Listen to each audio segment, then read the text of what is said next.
and good afternoon. Yeah. So thank you very much for inviting me to give a keynote speech at this very exciting conference at University of Florida, Gainesville. Especially because it's co-organized by a very good friend of mine, Dr. Marco Salemi, which I really missing. I really wish I was there, Marco. Apology that I cannot come. This week we have the opening of our new big genomics facility, and we are moving lab, we are setting servers, but then at least I can do this presentation for you remotely. So today I'm gonna be talking to you a lot about what we did in the COVID pandemic, but how we did that in a very holistic way, where just like how did we prepare? How do you use transdisciplinary research on really to create output that could impact in the public health and really could make South Africa one of the big examples on genomic surveillance in the world. My name is Tulio de Oliveira. I'm a professor at the University of Stellenbosch, and I'm the director of the Center for Epidemic Response and Innovation, or short for CERI. So today I'm going to take you in three main aspects of what we did. Really how we use our philosophy of really trying to do the right thing to guide us in the response of the pandemic. I'm going to show you that a lot starts with preparation. How we prepare since the first sign of this new pandemic. How we focus, how we use our resources, our transdisciplinary resources, with both lab science, with bioinformatics, with clinical infectious disease team to respond. But as we identify new things, to communicate very quick to the government and public health officials, and using what we do in South Africa when we think that people is treating us unfair, with a lot of activism, because we have really been unfair treated in this pandemic. How we also do that despite everything. Despite the bad treatment and the public health response, we also decide to use a lot of our resource to translate what we learned for training of thousands, over 10,000 medical staff and hundreds of scientists in South Africa and Africa. And how, despite scientific output being not the main objective, to be honest, was the last in our list, how we still managed to publish well. So this is a session that was covered in a Nature article around March 2020 on how we really start preparing early, and how Twitter, which today may not be the most popular tool in the world, it became really important for the preparation and the early response. So in that article in Nature, it highlights how I was still in KwaZulu-Natal. We really start putting all our systems in January, and how we follow that by understanding and by following some of key scientists such as Sir Jeremy Farrar, the director of the Wellcome Trust, and Andrew Raubold less early. And I saved this tweet. So on 31st of December, Jeremy Farrar highlighted that was worrying that a new outbreak of known etiology was happening in Wuhan and China. On the 1st of January, Andrew Raubold confirmed that suggests that's viral pneumonia, no human-to-human transmission, linked to a fish market, patient main business owners in the market, must be repeated zoonosis. But from what? Case linked to location sound like more like Legionella, but why viral pneumonia? That's 1st of January 2020. On the 3rd of January 2020, another big tweet that we follow. A total of 44 patients with an unexplained diagnosis of viral pneumonia was found. And Twitter stay a big contact for the scientific information. On 10th of January, by then we were waiting, and we saw that minutes after being released, the first genome that was released by Professor Edward Holm in behalf of Professor Yong Zheng Zhuan. And that was a genome that was made public of a virus that was very similar to SARS. By then, now we start working on both preparing with reagents, with sequencing protocol, but also creating software applications that we could use to understand and characterize this pathogen in real time. On 20th 2nd of January, 12 days after the first genome have been detected, we released a public tool of genome detective that could go from raw data, producing sequence, assembling of the virus, identification of mutation, and also phylogenetic characterization. Very fast work from our bioinformatics team. So just to highlight what happened in the early of the pandemic, in the first 6 months, the virus genome is released on the 10th of January. On the 22nd, we have the release of our software. We really start ordering reagents, primers, as much as we can to prepare. By March, we have the first case in South Africa. We managed to sequence as a network the first case. We start really preparing for large outbreaks, and we enter in an extreme lockdown. By 4th of April, we are involved in a very large outbreak. This outbreak shocked the country, and I will give more information of our hospital. By then, we are using virus to sequence in real time. And our main objective is to understand how this hospital outbreak happened and how we could control and train healthcare workers. And that's going to give you information next. In May, we really start doing large sequencing. We released the report. We focus on the training. Over 10,000 healthcare workers training. In June, by then we already have funding from our government, and we have a fully functional network, the network of genomic surveillance that really did genomic surveillance in real time. So in the first 6 months, we identify, create software, create sequence methods, control outbreaks, train healthcare workers, and have a fully functional network. So this outbreak investigation was a really important and key moment in South Africa. So here we have in the 4th of April, the chair of the Ministerial Advisory Committee and the health minister call us to investigate that hospital outbreak. By then, 16 confirmed cases and 4 deaths, the 4 first deaths of coronavirus in South Africa. So we get involved on that. I take a team of clinical infectious disease with me to this hospital, and we start to put a timeline, basic detective work on how this virus could have entered South Africa, enter in a hospital, and cause a large outbreak. So just to understand, here in the x-axis I have the dates, in the y-axis I have the patients with the age and the gender, and we could link everything to potentially 3 sources of infections. First of them arrived on the 7th of March in South Africa. It go to that hospital here in the emergency department in green.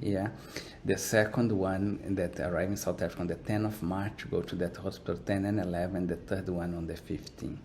But as we look from the first patient that developed severe disease and died, and here's the ward that went to that hospital, patient died on the 2nd of April, this one 31st of April, and so on 31st of March, we can see that start overlapping with this patient, and we didn't have any overlapping with this other 2, and we start following that in May and understand how this virus spread. We went to understand the potential putative introduction of SARS-CoV-2 in the hospital with a patient that arrived at 9th of March at 17:45. It's a screening, enter the hospital and go for testing. He's holding this triage area, and he's hold there for a few hours as testing was not completely done very fast at that time to wait for his result. During that time, another patient 3, arrived in the hospital 2 hours later at 19:32.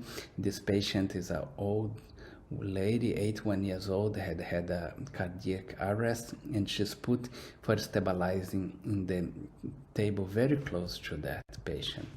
This patient then moved to another ward on the 13th of January, is here in red, and we have the second infection in the hospital on someone staying exactly in front of her in a bed. So this is the plan of the hospital.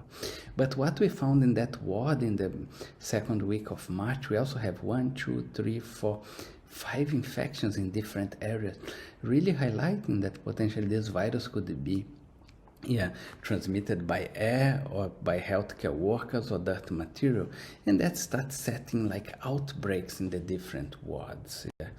we start constructing the timeline of many more patients, and what we see is the characteristics that they overlap in the same ward, and then they were moving to a second ward for reasons, for example, for operation or intensive care, and start setting outbreaks and so on.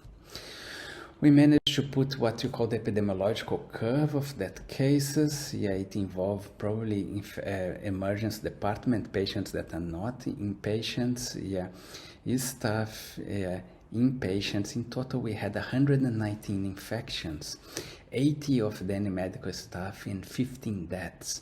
Very traumatic for a country that have never had a big virus outbreak. Yeah. So when we put the whole process in a simple diagram, here is the date, the first patient arrived 9 of March, transmitted to the first inpatient in green, that starts setting up outbreaks in different wards, such as medical intensive care unit, the surgical ICUs, the medical ward 1, and even a big outbreak in the dialysis. The dialysis was very traumatic. From the 7 patients that are infected, 5 die. So that was a very traumatic outbreak that really stopped the country.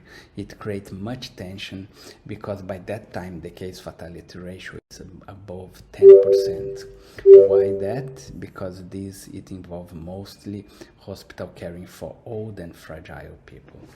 We managed to get samples and we do sequence in real time, and we noticed that all the sequence from the hospital form a cluster, a unique cluster, really suggesting a unique source and outbreak happening. The alternative hypothesis, that's just people coming from the community. This virus separates from all the genetic diverse of SARS-CoV-2 at that time, and very close to the origin virus, only 4 mutations. So as we see here in the phylogenetic tree, we have the patient 3 that starts putting the bigger award, the first healthcare number 1, and the virus are almost identical. They only differentiate between 1 and 2 mutations, and that's what creates new lineages. So the phylogenetic analysis and the genomics really support the hypothesis of one introduction and hospital contamination, and really went not only to understand how that happened, but how we could avoid contamination in the hospital. We end up producing a very detailed medical report that's co-authored both by 2 infectious disease and myself, and this report became very influential in the world. It was downloaded by 120,000 countries, over 100,000 times, and we end up going in a massive training program in South Africa, over 10,000 healthcare workers, to understand how the virus can cause outbreaks in a hospital, but how you can derive interventions. And the main interventions was to separate areas in green, orange, and red, and not allow movement of staff or personnel between them. And that became very influential and one of the main guidelines. By around May, Science magazine really highlight that as one of the most remarkable reports that have happened in the beginning of the pandemic. Following that, I managed to convince our government of South Africa, the Department of Science and Innovation, or DSI for short, the South African Medical Research Council, to fund a network which became the Network for Genomic Surveillance in South Africa. We put around 10 labs around the country where we bought reagents in bulk, we share protocols, and we trained them on real-time surveillance of the virus. That became the second network in the world, and one of the most effective to do that in real time. We are talking about the first month of 2020. So what we found? We found first from the first wave where the virus was introduced to South Africa. Just to ground you in panel A, I have the wave of infections in black, in red the reproductive number, when above 1 we know that's going to grow and below it's going to decrease, and blue all the genomes that we did. From the first case to the hospital outbreak of falling all during the first wave. What we learned that we have hundreds of introductions to South Africa, here the number, and if you see the color, the major color is brown from Europe. Why Europe? Because the majority of the air traffic, close to 80% of the air traffic to South Africa is from Europe, And that time, they're also having large outbreaks. But these introductions start fueling large outbreaks. Here again, the hospital, when we did the hospital, that was close to 90% of the case in South Africa. But then starts fueling localized South African outbreaks, which end up the first wave with over 99% of local transmission and the creation of 16 lineages. Some of the first lineages were identified in South Africa. So we have here in the x-axis the dates of sampling, the y-axis of proportion genomes. When I have white, I have like dozens of lineages, so for simplicity, saying white. And we have the emergence of the first lineages that went to South Africa, 3 of them that got different naming in the Pango nomenclature. But as we see, none of them go dominate until everything changed around October, and one lineage tend to dominate. Quite interesting how we found that lineage that complete dominate and begin to get to know as 501v2 when after beta is by medical care workers that we have trained, phoning us and highlighting large number of patients arriving the same time in one municipality in South Africa. So what this lineage has? This lineage, which become known as the beta variant, has multiple mutations where you don't want the virus have. This means they spike, including the receptor binding domain, mutations that we know a lot now, the 501, increased transmissibility, the 484, decreased neutralization, and also here in the antigen supersite. Quite interesting, when we detected this lineage, we straight call a meeting of the WHO and we highlight the mutations. And was this mutation, the 501, that allowed the UK to identify another big cluster, which got to known as alpha. So was our tip from South Africa that allowed the UK to identify alpha and us the beta.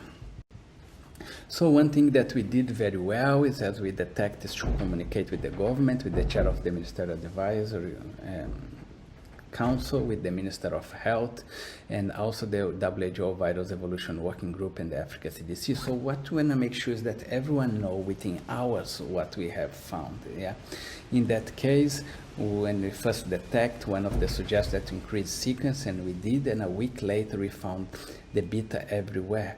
And then I was requested to present the results to our South African National Coronavirus Control Council, which is chaired by our President Ramaphosa with all the ministers.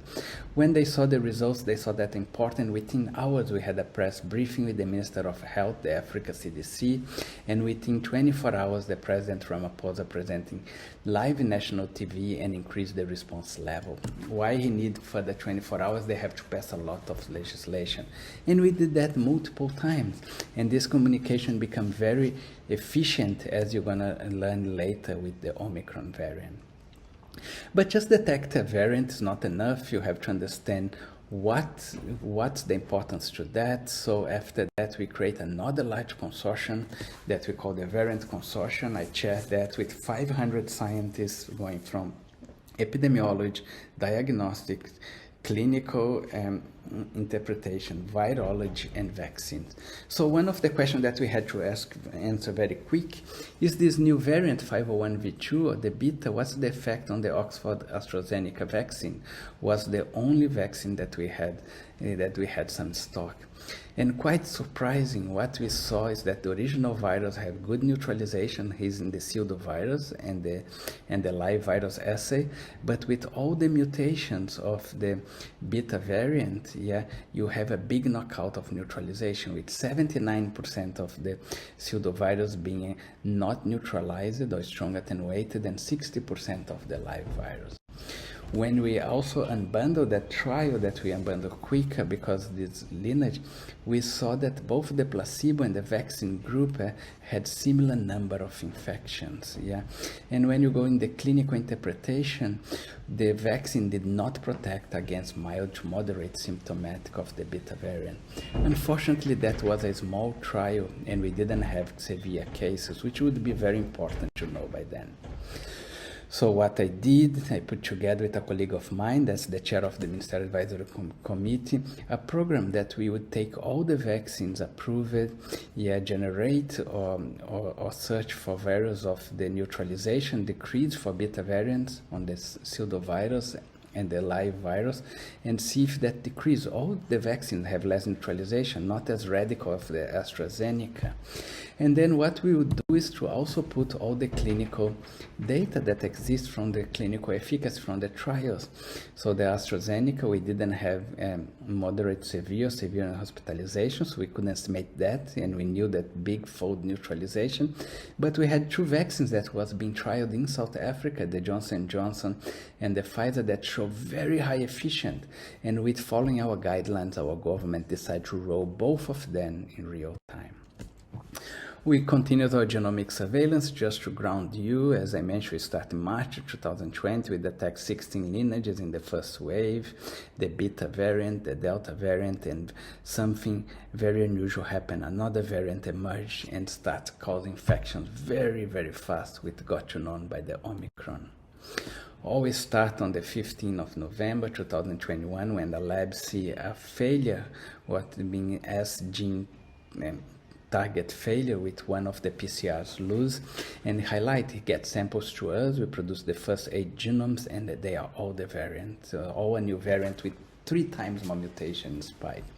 At that time, I still remember it was 2 p.m. when we look at the sequence. I call an urgent meeting of our network. The head of the 10 big labs, virology, came, and we say we need to really understand if this is widespread. So that was happening in Gauteng, the center of the country, and I request that they send samples from 100 different clinics to my lab. They managed to get these samples to us by less than 7 hours. Our lab managed to do sequencing in real time using nanopore. In less than 10 hours, we had the genomes, and all of them were the beta variant, were the omicron variant. That we had the results on the 23 after we see the first genomes on the 22nd. Straight away, I called the minister. The same day, I am talking with the president. 1 day later, is designated lineage, and a day later, on the 25th, we have a press briefing with the president, increase the response level and run the booster program. Again, the president needs 24 hours to do that. So everything from looking at the first genome until be a public variant, which was endorsed by the WHO, we are talking about 4 days. Again, we work very quick. The day that we identify the Omicron, I straight away give samples to a colleague of mine, Professor Lexi Gao and Sandeli Selly. They start outgrowing the virus. Within 2 weeks, they had the result of the neutralization. And here we did a very clever experiment. We want to know the neutralization, but we want to see what the effect of extra dose of vaccines. We didn't have anyone triple vaccinated in South Africa, so we create a proxy. Here in orange, people double vaccinated, and in green, people double vaccinated plus with previous infections as a proxy. And then we saw that the Omicron decreased neutralization, but when you calculate the vaccines with people with 2 doses and previously infected should be highly efficacious, and that's guide our booster program and many of the booster programs in the world. We also did experiments with the other arm of the immune system, the T cell, to Omicron, and we see that one's much resilient, that we have a much less decrease over time and compared with the ancestral sequence, even with previous infection, convalescent. Here results for Johnson & Johnson, single dose, Johnson & Johnson dual dose, and Pfizer. When we knew these results, we knew that our previous immunity would hold against severe infection. That's what happened. South Africa not only identified very early Omicron, we could prepare our hospitals, we have enough oxygen, we have a response quick, and we knew that our previous infection vaccines would hold true, and we end up having a wave of Omicron with very low death. Despite we highlighting the results very quick, very transparent, guiding the world on the selection of vaccines, we are punished. We are punished for the second time with extreme travel ban. From beta, it lasts 281 days. We just had to open our skies for less than 4 weeks. We identified the Omicron, and instead of people supporting us from that, they close again. Severe travel ban. That time we couldn't get reagents, we couldn't get more vaccines. It lose over $5 billion on tourism. That time I got many death threats from our population.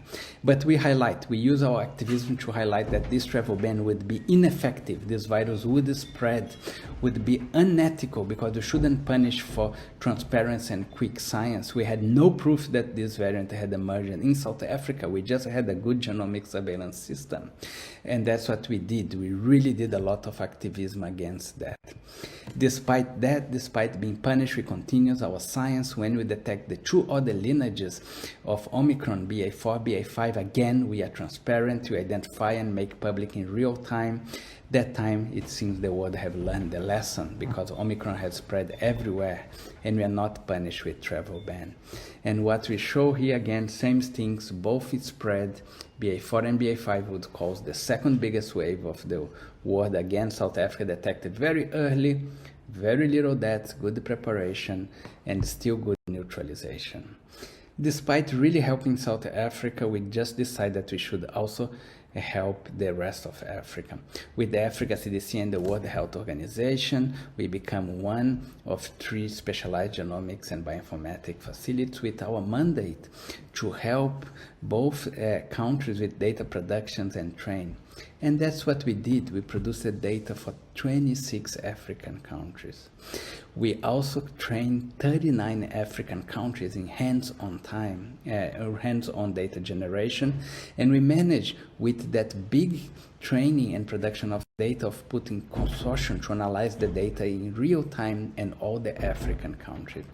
We end up publishing 2 large papers in Science, with the second one over 300 African authors, where we decided it is not only to take data and knowledge people, but to do a holistic collaboration. We meet every week. We come with the scientific questions together. We share the results. We interpret the data together. And when the paper was in review, we share the scripts and we follow on training so everyone could learn to analyze the data.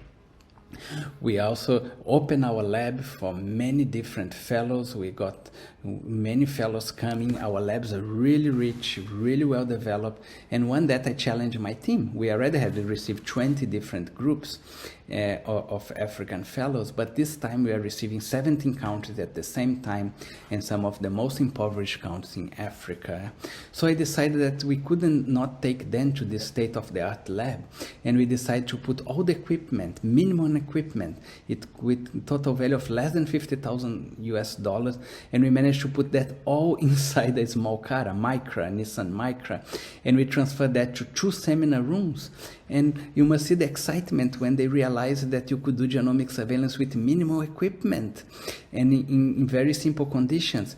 We end up most of these countries sequencing within weeks after that. They could believe that they had the necessary equipment to do that.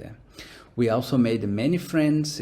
We received 233 African fellows from 39 African countries. Here, the name of some of them from Botswana, Uganda, Namibia, Malawi, Ethiopia, Sudan, Mozambique.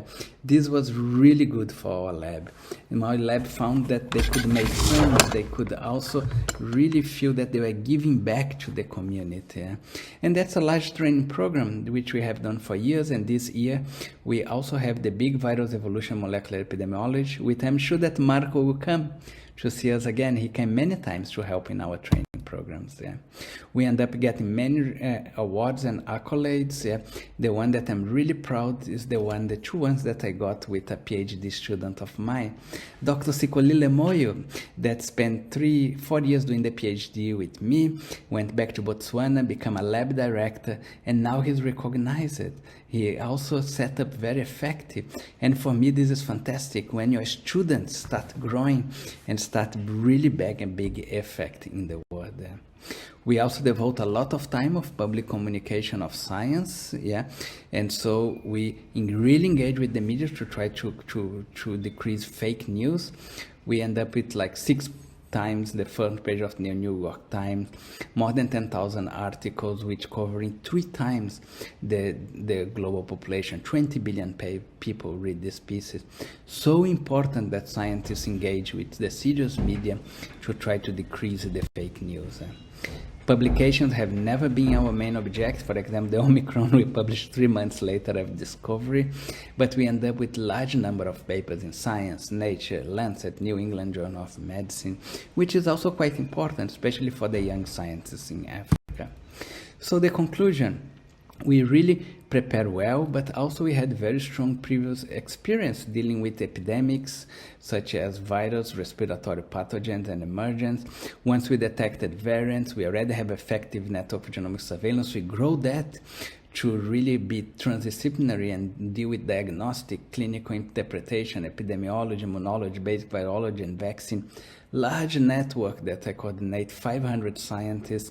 We are very persistent. We have very thick skin. We are not scared when people accuse us or discriminate. We had a very clear line in communication with the government that act on the science.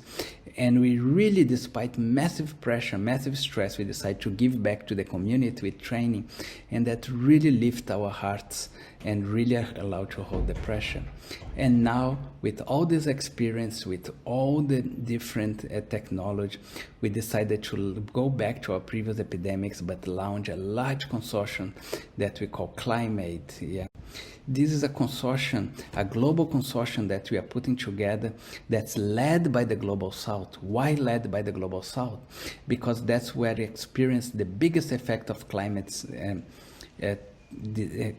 change, disease, and epidemics, and that's the name of the consortium Climate.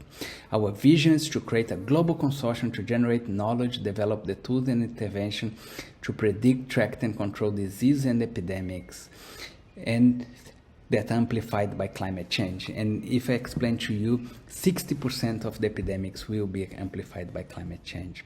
But we don't want to only do the science, we really want to use the tools to advance the prevention of global spread of epidemics. So outbreaks do not become epidemics, and epidemics do not become pandemic. The website, you cannot see that, is climate.health, and I look forward for working with you on that. So thank you, Marco. Sorry that I'm a little bit in the dark here. South Africa's experimental process called load shedding, lack of electricity, but I'm still here with you guys and really look forward for questions and to engage a lot. Bye.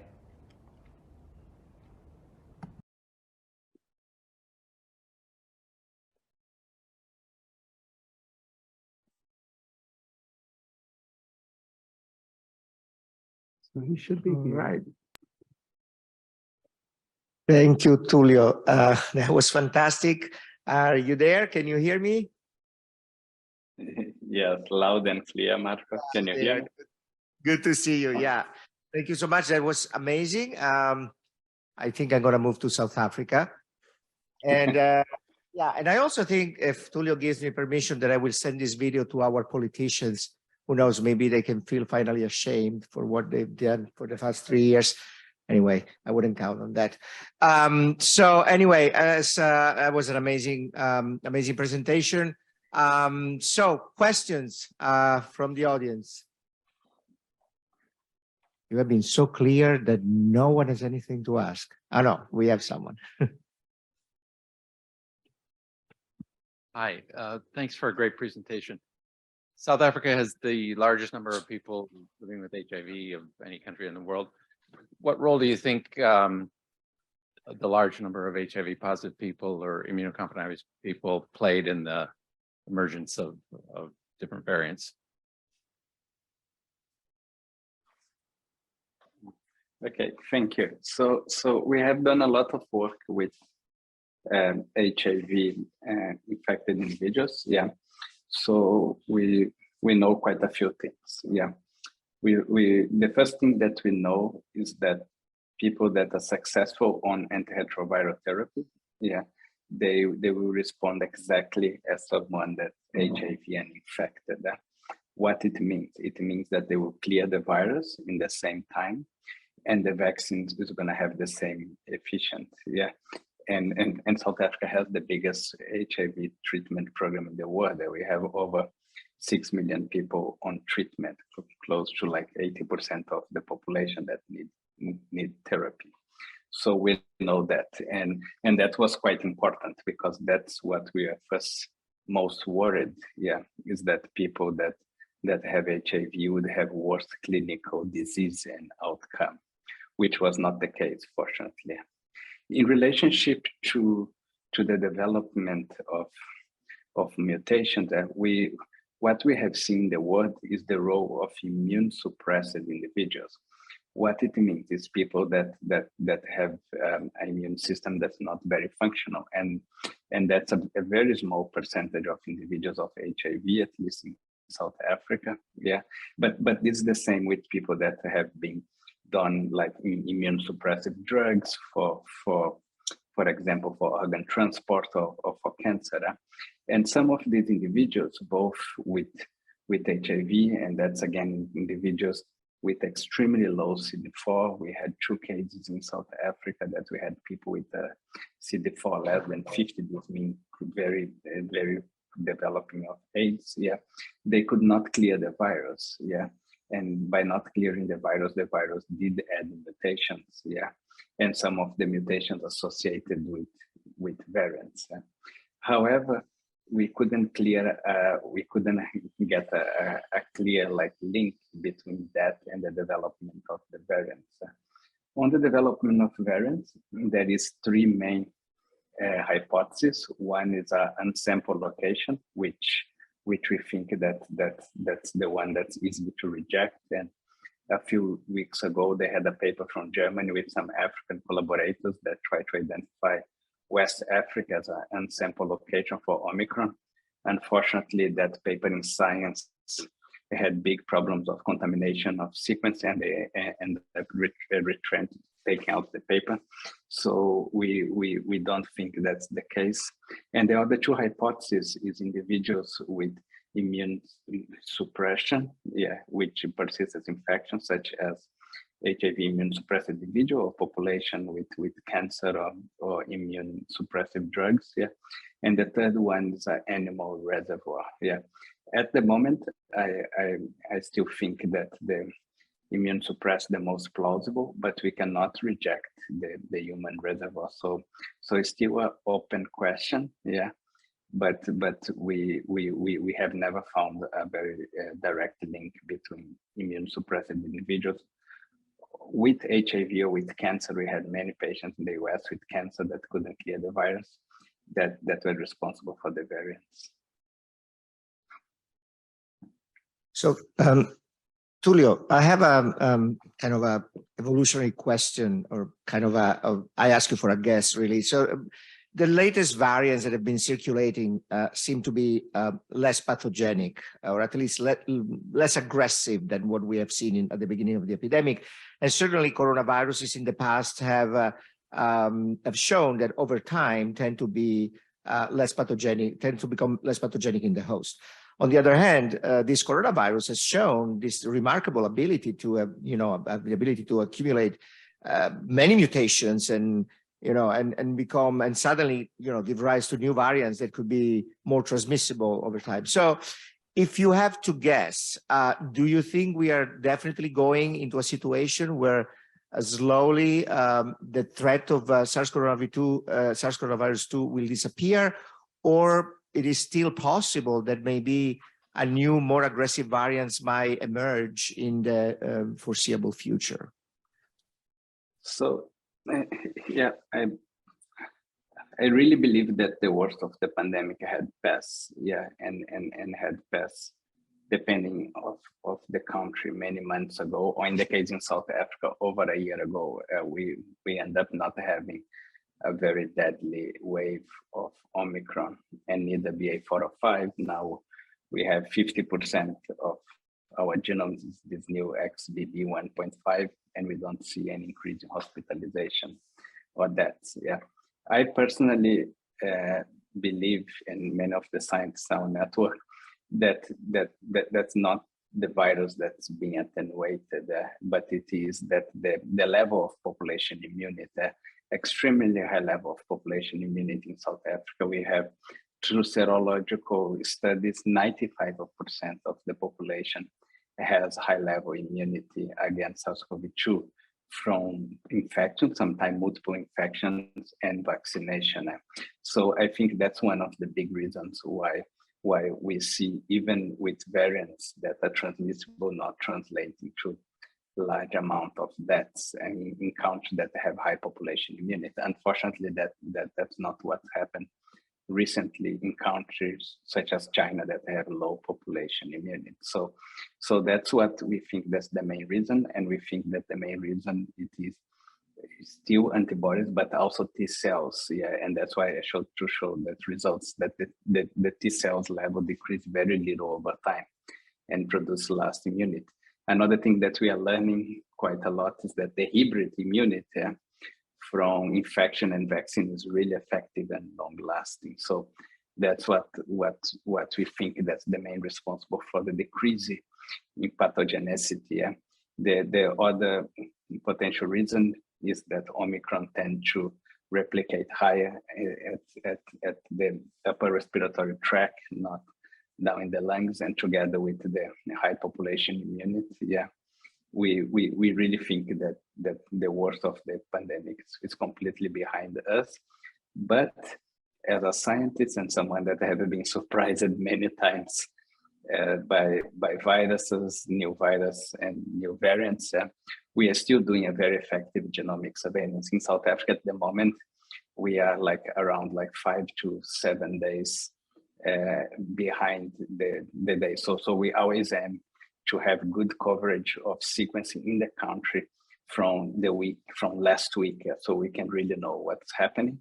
And in cases we see increase of cases, we increase sequencing. Yeah, and we're going to continue to do that. We find that's quite important to continue genomic surveillance, and also to do that not only for COVID, but for other emergent pathogens in South Africa, in Africa, and support global colleagues. Thanks.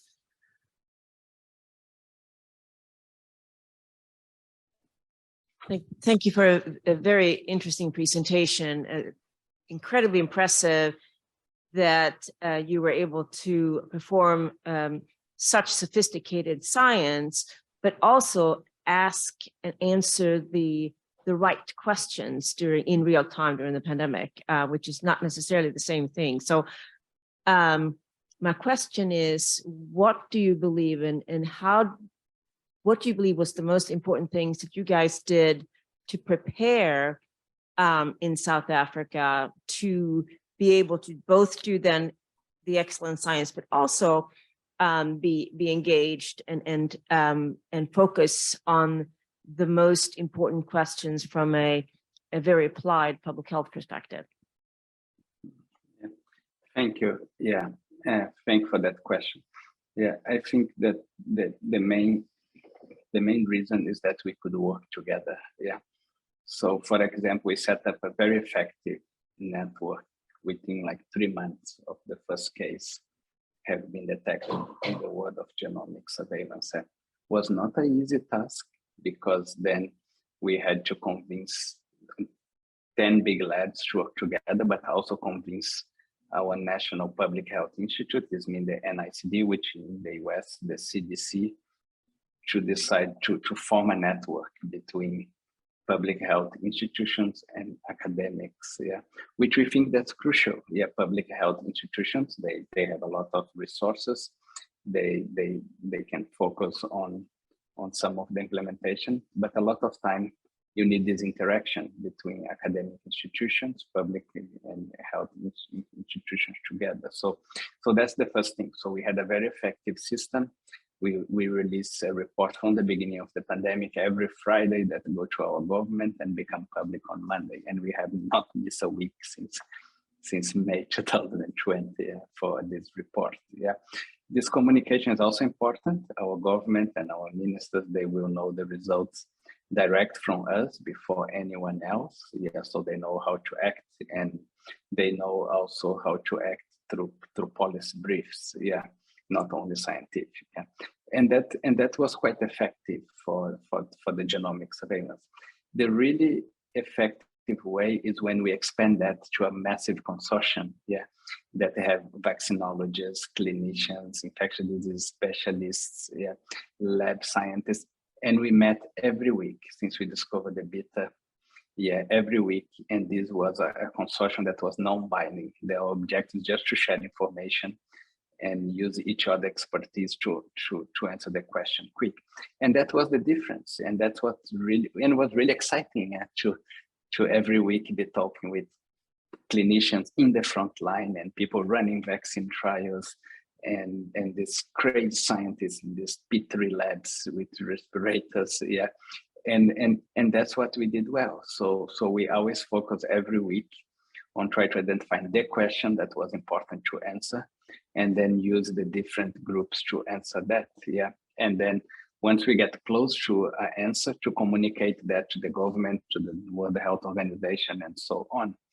And I think that was the difference when people work together across the different disciplines, and you have a government that trusts science and react on that. Of course, that's easily said than done, yeah. It worked well for COVID in South Africa. Our big challenge that will be to maintain that for other infections and next epidemics. Of course, that South Africa also had massive resources that have been invested in the last 20 years on HIV and tuberculosis research. So we had the labs, we had the clinical trialists, and we have the scientists, and we all pivot that. And that's what allow us to work together because we knew each other.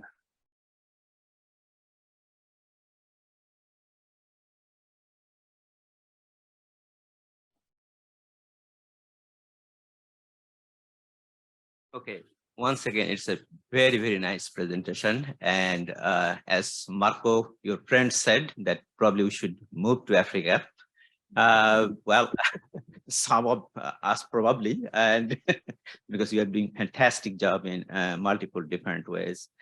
One of the questions I had that, well, there are a lot of mutations that happened over from 2020 to 2021, including Omicron, with a high dose of infectivity, as well as in some cases like beta variant. It's a lot of deadly variant.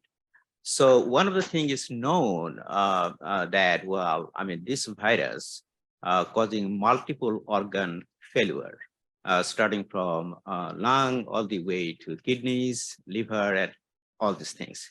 My question to you, that to your mind, is the virus is producing different kind of protein in different organ to damage that one, or the virus is forcing the human cells, a human organ, to produce different kind of protein to damage itself? Thank you. Yes, thank you. That's a great question. Yeah, and the answer for me is very simple. I have no idea of that. That's something that's still a very important open question. Yeah, what's the role of infection over time and long COVID? Yeah, we have colleagues working that in South Africa, but unfortunately we don't have that question, that answer yet. Yeah, and that's where we should really try to work together around the world, because that will be very important questions to answer. Yeah, in the last 2-3 years, we focused a lot on the epidemic emergence response, which we try to do the work really in real time, very fast, guiding public health response. And that now I think that scientists have more time to answer that more complex questions, but very important questions. But unfortunately, I don't have any answer for that.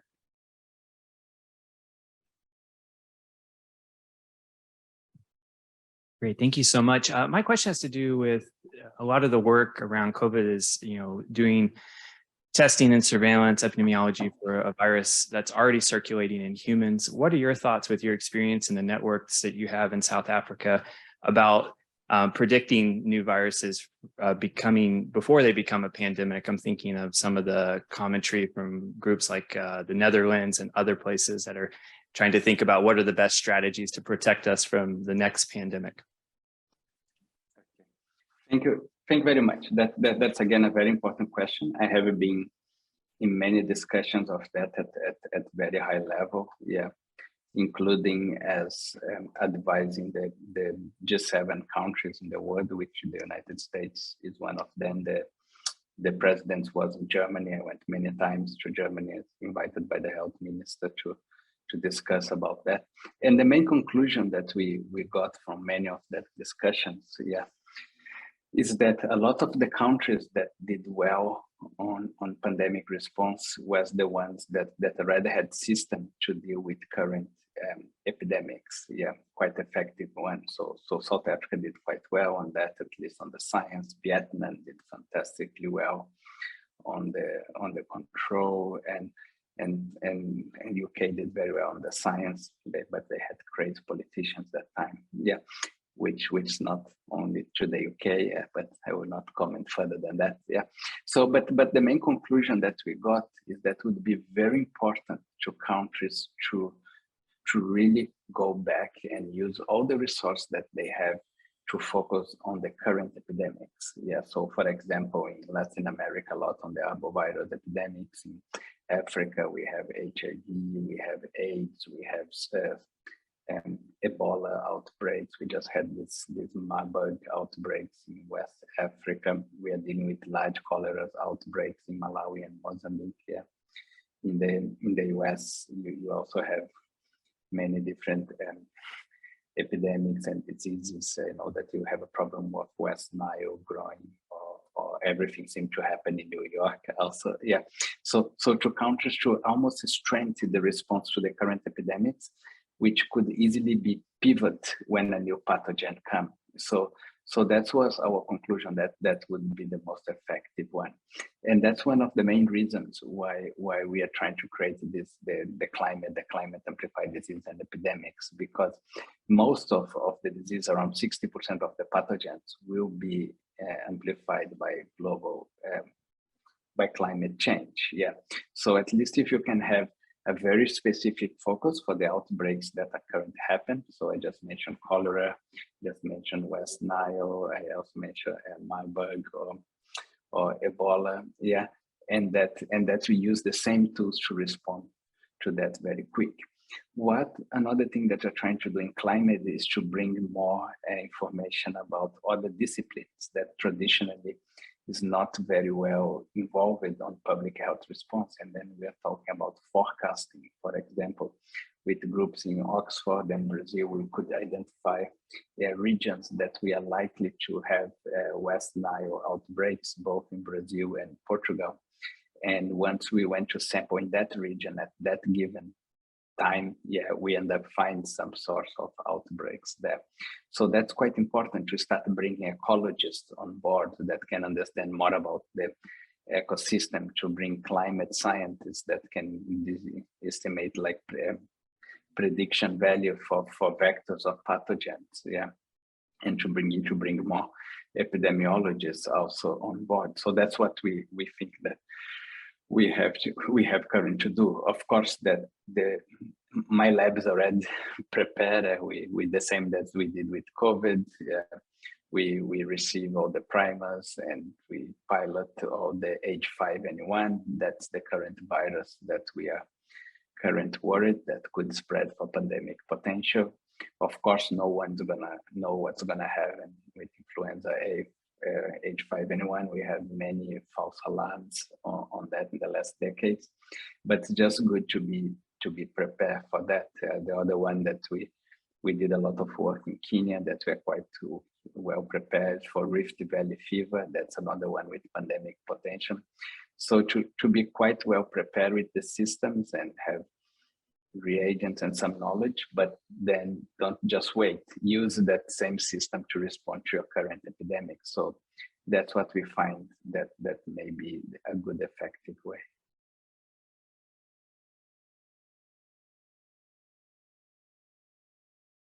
Hi, thank you for a great talk, and particularly liked your insights into the role of immunity in the sort of ongoing pandemic of COVID and the protective role that it seems to be playing. I wondered if in your work or in others, you've seen any signature of changes within host dynamics of SARS-CoV-2 infections that might give clues to did you say T cell responses, antibody responses really changing that dynamic, that really what's giving rise to that reduced severity in infected individuals? Okay, thank you. Yeah. So I think that we have a few clues, yeah. And one that we noticed, for example, if we look at the two different arms of the immune system, the antibodies, yeah, we knew before that from both vaccination and previous infections that they go up very high and they are decreasing relatively high, yeah. But what we noticed recently is that people that have hybrid immunity, this being vaccination followed by infection or infection followed by vaccination, the decay of the antibodies are much slow, yeah, and that's giving longer term protection, yeah. We also learned from the CD4, from the T cells. Again, South Africa did that quite well and fast because they were so easy to work with T cells with HIV, so they use very similar assay. That this decrease on T cell levels and memory, that doesn't decrease a lot over time, yeah. And we analyze it between people that have been infected with what we call the first lineages, the ancestral lineages, and the Omicron. So basically, we are talking 24 months apart, and we didn't see much decay of the T cells. Yeah, so we know that the immunity is lasting longer. Yeah, but we also see some funny things. Yeah, and I think that you guys also know very well in the US. Yeah, that most recent. Yeah, it's taking longer to the virus to have enough viral load to test positive, both especially antigen that only take like a given when the virus have a certain viral load. And in South Africa, in the last waves, we have been so many false negatives, people that present to test and test negative just because they present too early. Yeah. And then if you test the same person 3 days later, they are positive. So we also see this kind of changing biology of the virus with the level of population immunity that we have to probably adjust a little bit the testing algorithms. Yeah. And but the good thing is that this immunity seems to be lasting, and that's why we think in South Africa and many of the other countries in the world, at least, we didn't have a very deadly waves since the Omicron BA1 and BA2, and fingers crossed that is maintained. But that's why it's important is still to continue the genomic surveillance and all the immunological work.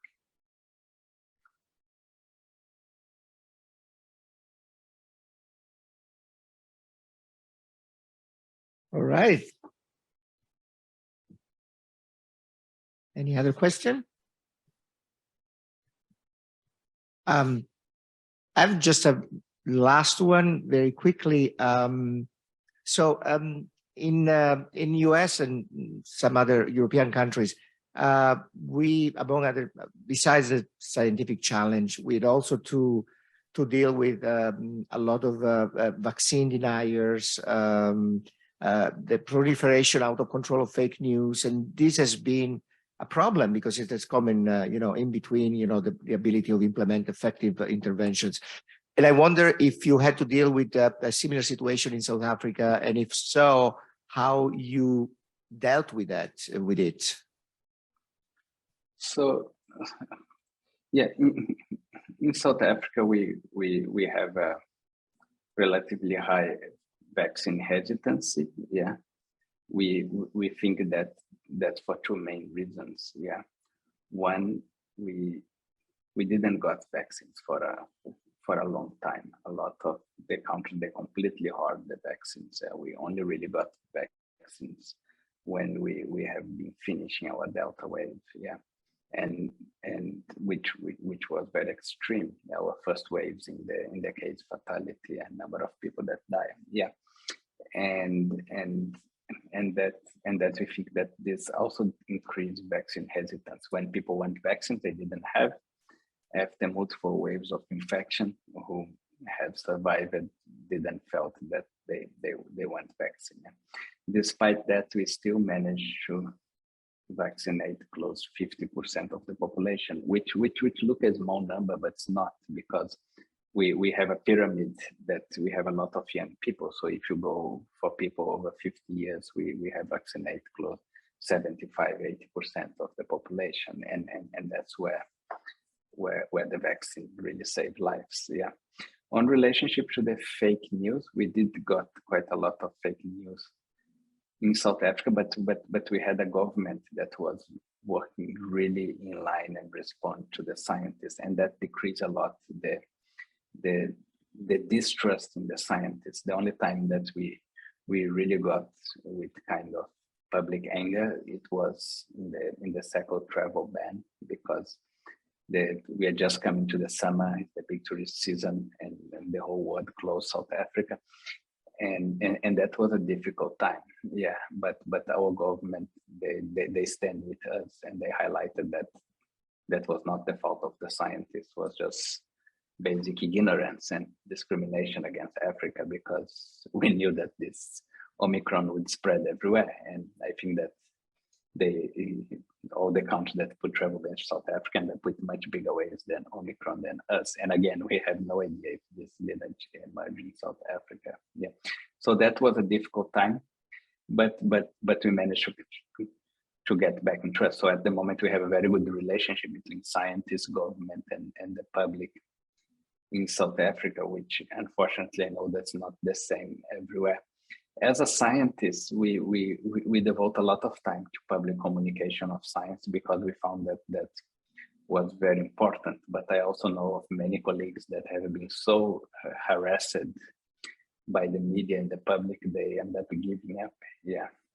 And I think that at the moment, countries like the Netherlands, now they even have a hotline against abuse of scientists, and that's something that we may have to implement in the world, is how to protect scientists, even if they're gonna give bad news, because we just have to say the facts. Maybe a bad news, maybe a bad virus, or a bad variant, or maybe a vaccine that do not work. So how to protect the scientists to do that? And I think that as scientists, we just have to make sure that we work together, and that we also use activists, that scientists are just the messengers. They are not the cause of the problem. Thanks, Tulio. Once again, I think I'm going to move to South Africa. You're very welcome. Thank you so much for joining us today. I look forward to seeing you in April. And again, thank you. Bye. Bye.